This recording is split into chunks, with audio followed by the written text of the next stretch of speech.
François-Alain, bonjour. Comment ça va, Stéphanie? Très bien, merci Bon, à toi. parfaitement bien. Tu es journaliste automobile, Oui, présentateur vedette de Vintage Mécanique, une émission dans laquelle tu achètes, restaures et revends des véhicules anciens. voilà. Et tu as depuis toujours été passionné par les transports. Ouais. Est-ce que tu peux nous retracer ton parcours? Alors moi, j'ai toujours été effectivement un fan de deux choses, à la fois le vintage et l'univers du transport. Transport au sens large, j'ai toujours été adorateur des motos, des autos, des trains. Enfin, c'est vraiment un univers, l'univers du déplacement en fait, de la mobilité comme on dit aujourd'hui, est quelque chose qui m'a toujours passionné parce que c'est un univers très très complet. Alors au départ, je suis parti sur des études qui n'ont rien à voir. J'ai pas du tout de formation de journaliste en fait. Je suis devenu journaliste un peu par accident en presse écrite parce que je me passionnais tellement pour ça que quand j'ai monté un club, rapidement j'ai été bosser pour les magazines qui vont avec. Et puis j'ai dévié entre guillemets vers la télé, enfin vers les émissions de voitures à la télé en 98. Et j'ai bossé pour plein de chaînes avant que l'aventure Vintage commence en 2015. Voilà. Et donc chez RMC Découverte, il y a Vintage, il n'y a pas que Vintage, j'ai aussi fait la voiture préférée des Français. Il y aura d'autres épisodes, enfin il y a plein de choses qui sont en préparation. C'est vrai que traditionnellement, l'univers de l'auto a toujours été très masculin. Dans le domaine du journalisme, heureusement, on n'est quand même pas encore à la parité, mais le journalisme automobile, je parle bien sûr. Mais on y arrive. Il y a quand même quelques femmes qui sont implantées et bien implantées là-dedans, avec une passion qui évidemment est manifeste. Donc ça c'est super parce que c'est vrai que c'est souvent des points de vue qui ne sont pas forcément systématiquement les mêmes. Et puis de toute manière, c'est ce que je dis toujours, c'est que l'important c'est pas d'être un homme ou une femme, c'est d'être compétent et passionné. Alors un coup c'est un homme, un coup c'est une femme. Maintenant c'est comme ça. Et je pense que c'est comme ça qu'il faut raisonner, et c'est comme ça qu'on n'aura même plus besoin, peut-être un jour, j'espère, de faire la différence en se disant que c'est un homme ou que c'est une femme. C'est pas ça l'important. L'important, c'est d'avoir des gens qui ont envie. Pour moi, c'est une évidence.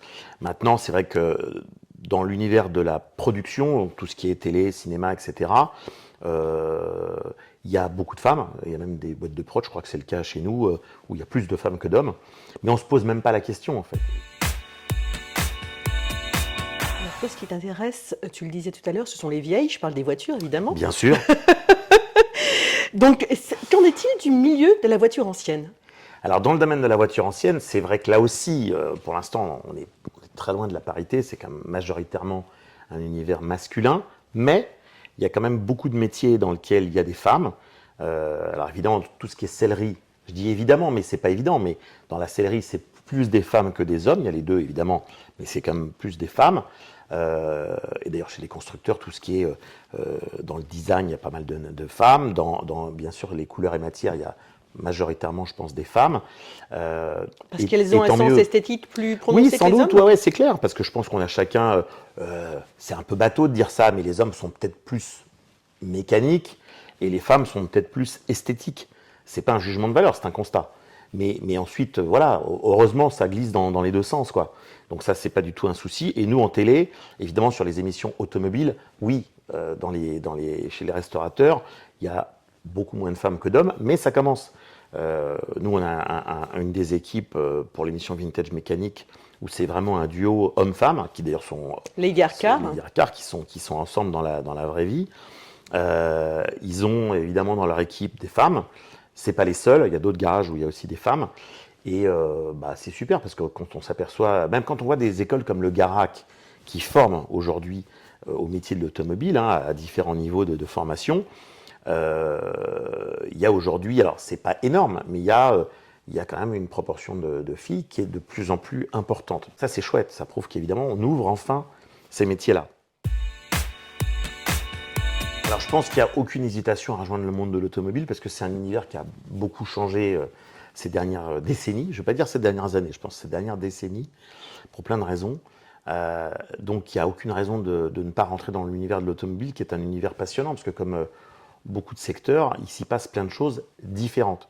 Et donc l'automobile apporte une variété de métiers extrêmement variés et donc il faut absolument qu'il y ait plus de féminité dans cet univers.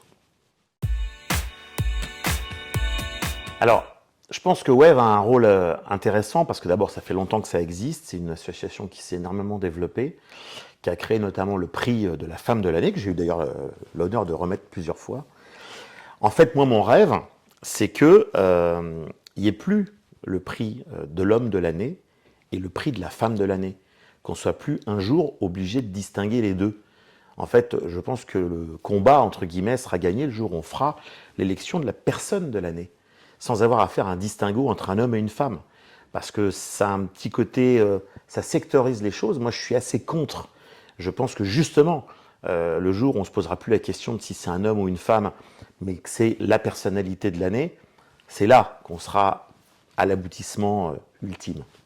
Merci François.